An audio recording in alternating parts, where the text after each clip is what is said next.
Hello, my name's Heidi Clark from FastTrack Fit Camp, and this is Friday with Heidi.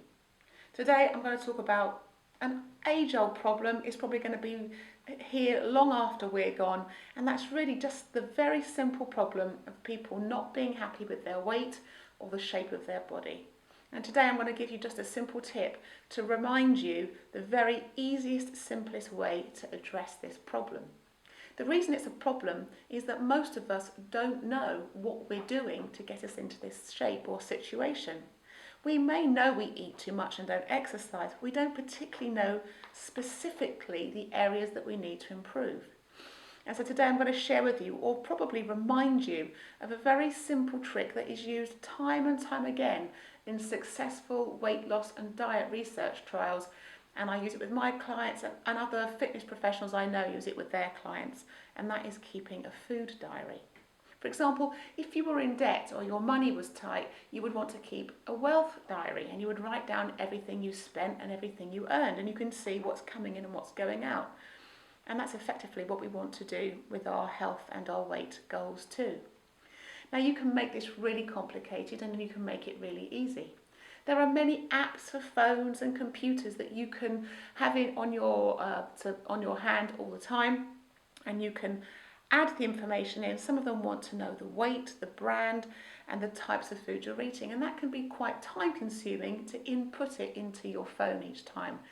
That time delay might end up boring you, putting you off, pissing you off, and you then actually not pursuing with keeping the food diary, which is the very thing you were supposed to do in the first place.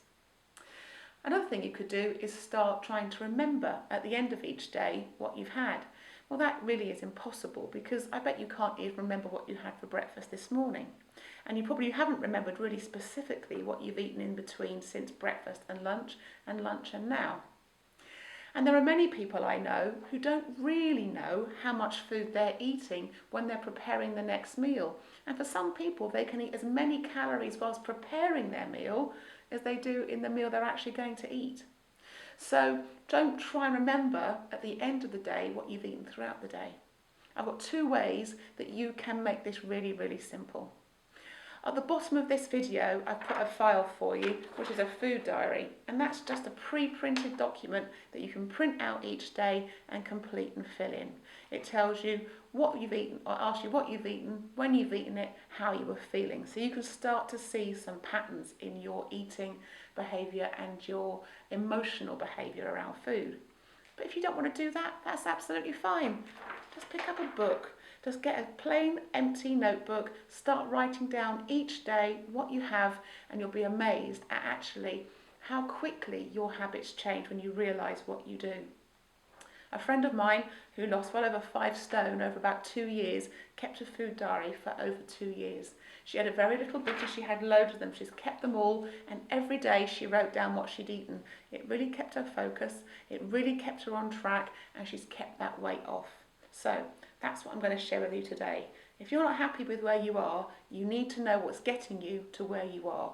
So start keeping a food diary, and you may be surprised that even just that very action starts to change your weight loss results and how you feel about yourself. Thanks very much, and I'll see you next week. Bye bye.